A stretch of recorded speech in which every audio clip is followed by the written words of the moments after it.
Olá, boa tarde. Boa tarde. O Superior Tribunal de Justiça determinou o aumento da pena de Adriana de Jesus Santos e Bernardino do Espírito Santo Filho, condenados pelo estupro e morte da jovem Maria Cláudia Delísola, em Brasília, no ano de 2004. Sobre este assunto, a gente fala agora ao vivo com a repórter Evne Araújo, que traz os detalhes da decisão, né, Evne? Boa tarde para você. Oi, Rafaela, boa tarde. Bom, com a decisão do STJ, as penas passam de 44 para 50 anos e 6 meses para o Bernardino do Espírito Santo Filho e de 38 para 40 anos para Adriana de Jesus Santos. Bom, todas essas condenações são em regime fechado. O ministro do STJ, Antônio Saldanha Pinheiro, atendeu o pedido do Ministério Público do Distrito Federal. Bernardino e Adriana foram condenados pelos crimes de homicídio triplamente qualificado, ocultação de cadáver, estupro, atentado violento ao pudor e furto qualificado. A Maria Cláudia Delísola, de 19 anos, ela foi assassinada e enterrada em um terreno da casa onde ela morava e o casal trabalhava. Ele era caseiro e ela empregada doméstica. Adriana ainda está preso, já Bernardino cumpre regime semiaberto desde 2016. Agora,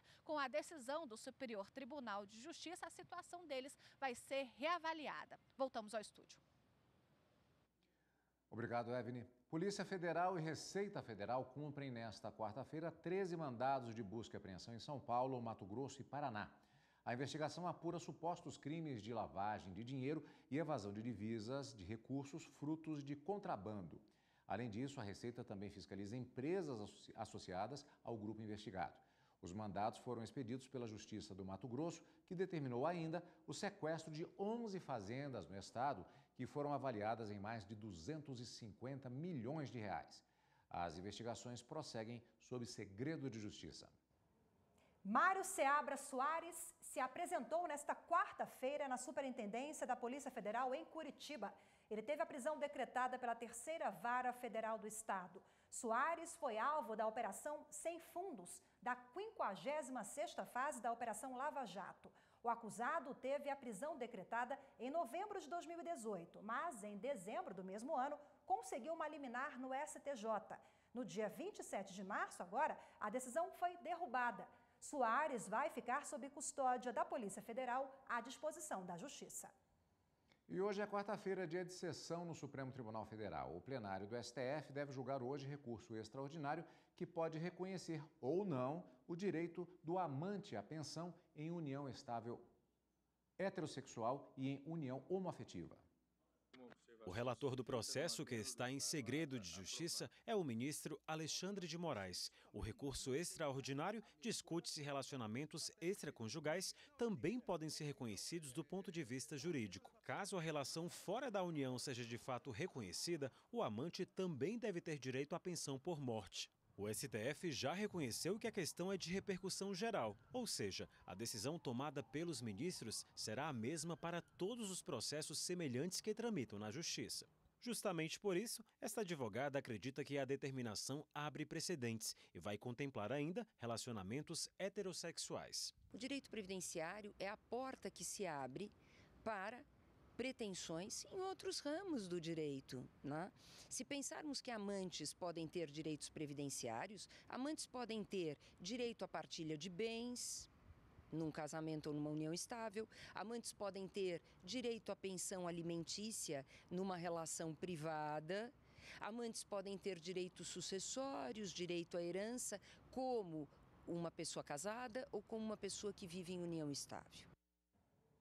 Vamos agora conferir os outros assuntos que estão na pauta da sessão do Supremo nesta quarta-feira.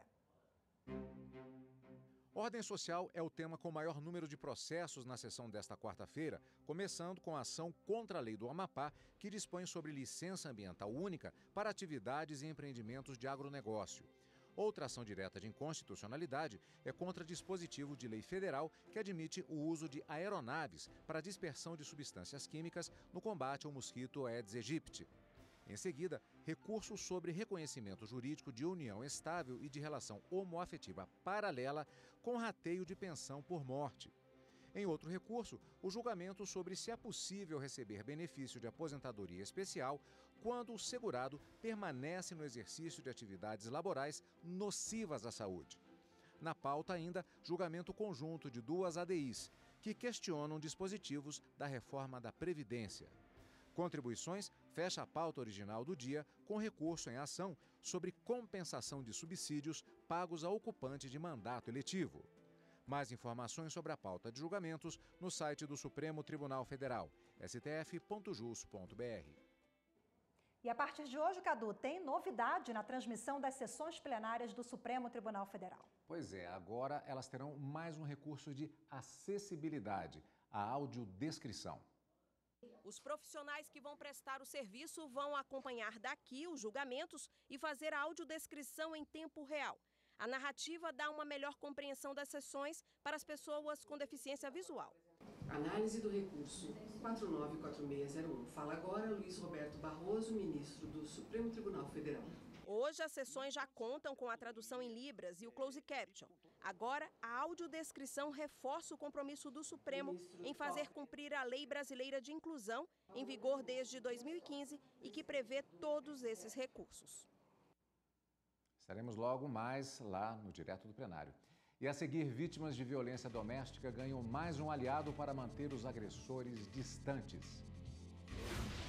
A vítima vai andar com o dispositivo e, caso o agressor se aproxime, poderá acionar o alarme.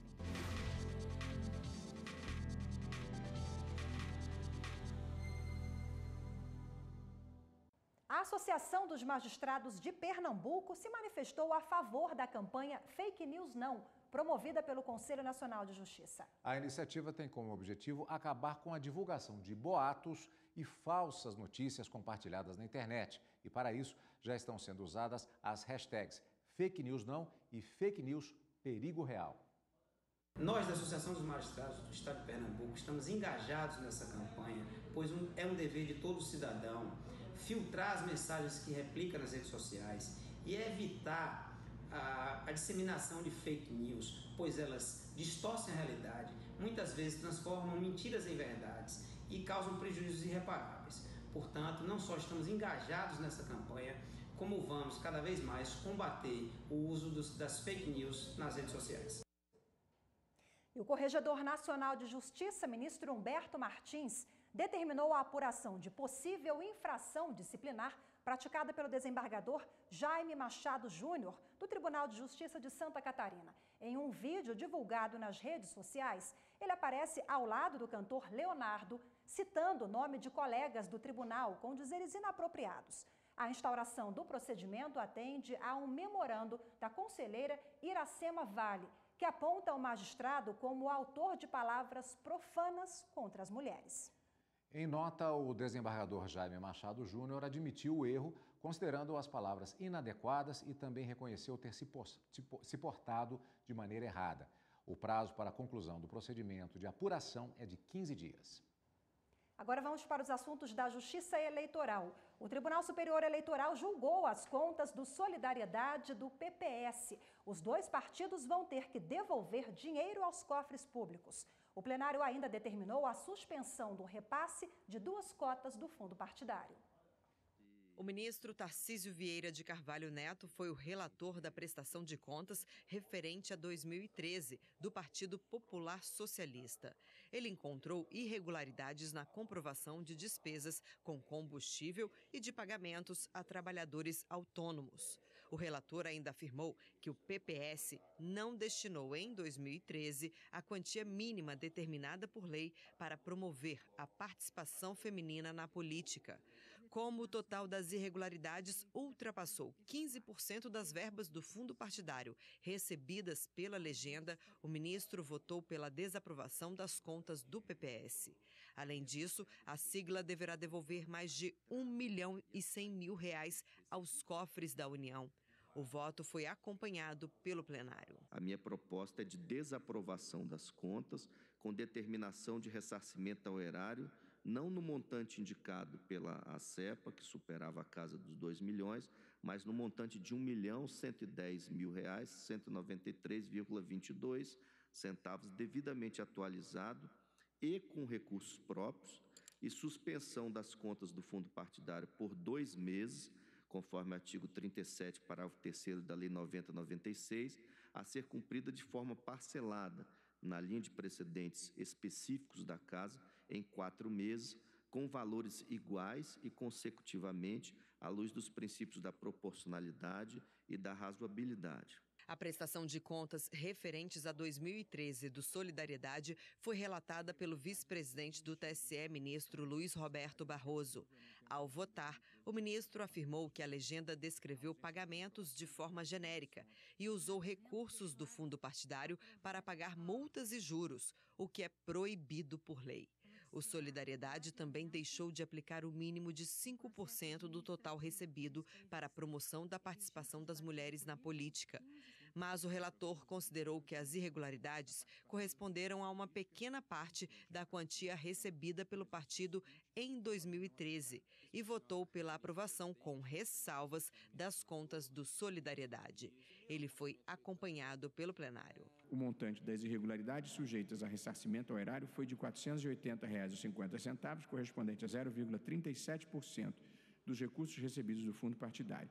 De outra parte, a ausência de aplicação mínima de 5% do fundo partidário na criação e manutenção de programas de promoção e difusão da participação política das mulheres alcançou o valor de R$ 6.521,80, equivalente a 5% dos recursos do fundo partidário recebidos no exercício de 2013.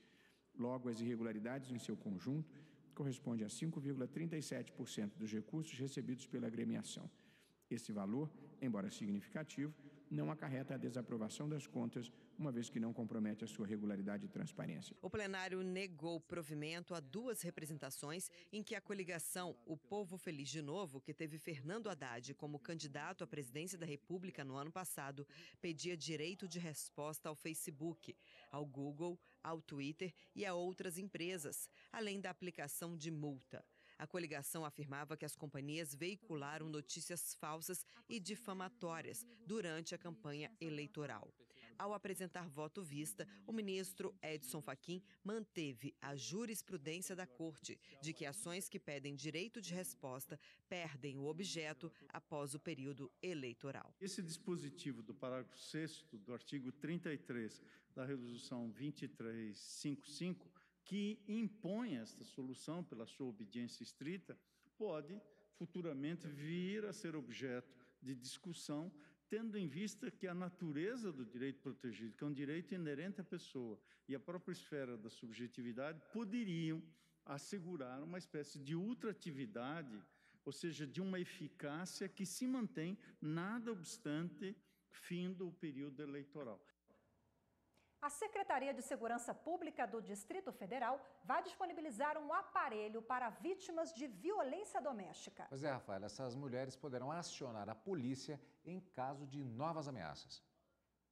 Estas telas mostram os passos de 66 homens condenados por violência doméstica. Eles usam tornozeleiras eletrônicas por decisão judicial para se manter distante das vítimas. Mas a central só pode acompanhar pontos específicos determinados pela Justiça, como local de trabalho e residência. Agora, com este aparelho, o raio de monitoração passa a ser móvel. A vítima vai andar com o dispositivo e, caso o agressor se aproxime, poderá acionar o alarme. É mais uma ferramenta de prevenção. Ela também tem a opção de apertar esse botão aqui durante 4 segundos e segurar. Ela fazendo isso, a central de monitoramento será avisada e tomará todas as providências no sentido de preservá-la e de saber, de entender o que está acontecendo. No caso de uma aproximação até eventual, desse agressor a essa vítima num shopping ou em algum outro lugar, também ele será avisado, ela será avisada e a central de monitoramento também será avisada. De acordo com a Secretaria de Segurança, o novo equipamento vai ser distribuído conforme as necessidades e depois da assinatura de um termo de cooperação entre governo e Tribunal de Justiça. Vários estados também contam com a ajuda da tecnologia para auxiliar na proteção das mulheres contra os agressores. Esse aplicativo, por exemplo, desenvolvido pela Prefeitura de Macapá, no Amapá, e pelo Ministério Público do Estado, disponibiliza canais de socorro para a vítima de violência doméstica em caso de perigo. No do Piauí, também é possível fazer denúncia anônima e pedir ajuda pelo aplicativo.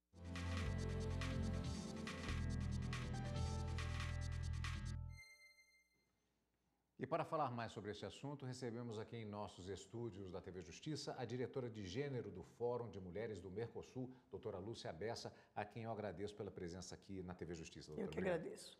Boa tarde. Boa tarde. Doutora, nós estamos vendo um dispositivo que tem a finalidade justamente de ser um instrumento a mais na proteção dessas mulheres ameaçadas.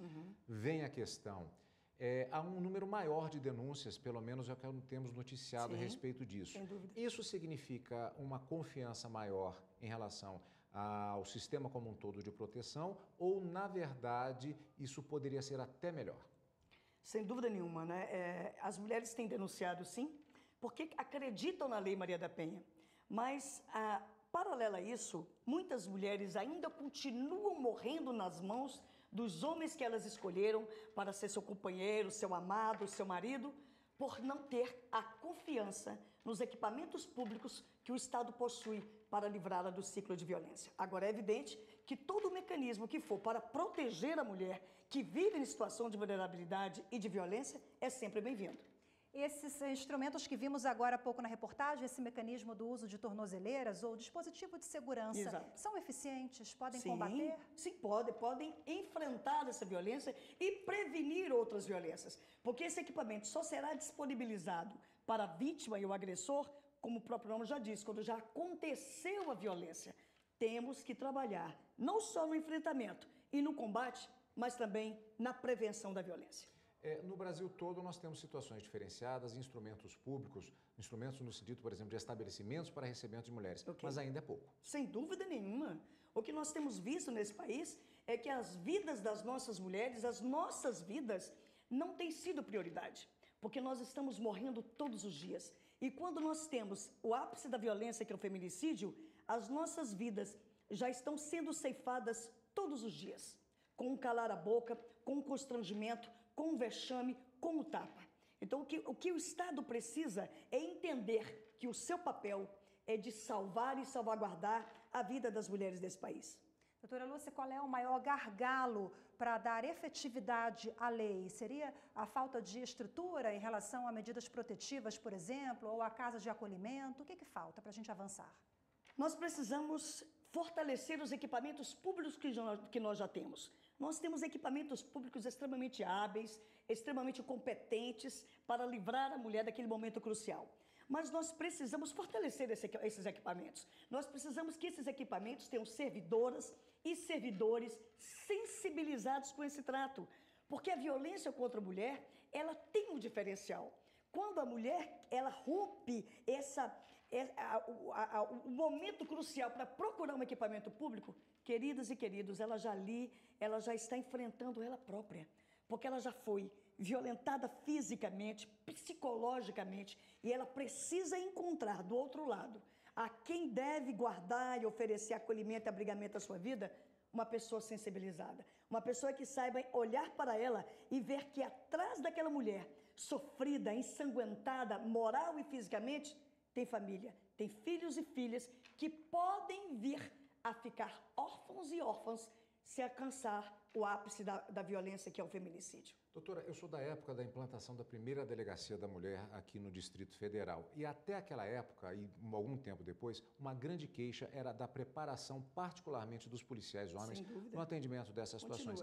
É isso que eu ia perguntar, mas não houve uma preparação maior? Não há novas gerações de policiais, eles têm sido mais bem treinados, têm a cabeça um pouco diferente, ou isso ainda é um problema de maneira geral? Qual é a regra? Não há dúvida de que hoje nós estamos vivendo uma outra situação, né? Nós temos profissionais capacitados, profissionais sensibilizados e humanizados para olhar a essa mulher com um viés completamente diferente. Mas é claro e evidente que nós precisamos todos os dias. Porque nós, seres humanos, a gente convive numa sociedade extremamente machista e nós sofremos os reflexos dessa sociedade machista. Então nós precisamos continuamente estarmos nos reciclando e nos entendendo como ser humano e ser humano agente transformador da vida de outras pessoas. Fica a reflexão aí para quem está em casa. Muito obrigada pela participação, doutora Lúcia Bessa. Nós é que agradecemos. Obrigado, doutora. Obrigada. E a seguir, vamos falar das regras para desconto por pontualidade e multa por atraso nos contratos de aluguéis. Embora o abono de pontualidade e a multa moratória sirvam para incentivar o cumprimento de uma obrigação, existe uma diferença em relação às aplicações.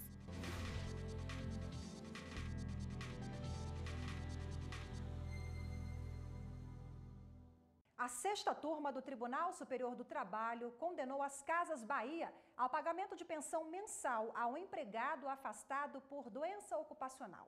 Os ministros definiram que o valor deverá ser pago durante o período em que o profissional permanecer incapacitado para a função que exercia. Em recurso ao Tribunal Regional do Trabalho da Primeira Região no Rio de Janeiro, o empregado argumentou que a perícia havia constatado a total incapacidade temporária dele para atividades que causam sobrecarga mecânica em membros superiores e na coluna vertebral. De acordo com o processo, o empregado foi contratado em 1997 como ajudante externo para carregar e descarregar mercadorias dos caminhões. 7 anos depois, aos 52 anos de idade, foi diagnosticado com hérnia de disco e lesões nos membros superiores. Desde então, ficou afastado diversas vezes por auxílio-doença do INSS.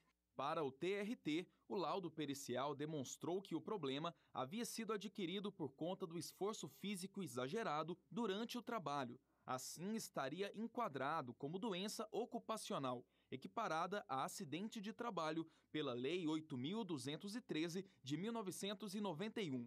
Com isso, condenou a empresa a pagar indenização de R$10 mil por danos morais e pensão mensal enquanto permanecesse a incapacidade do empregado para a função de ajudante externo. No entanto, como ele havia sido readaptado em outra função por recomendação do INSS, o TRT entendeu que houve a recuperação da capacidade de trabalho e suspendeu a pensão.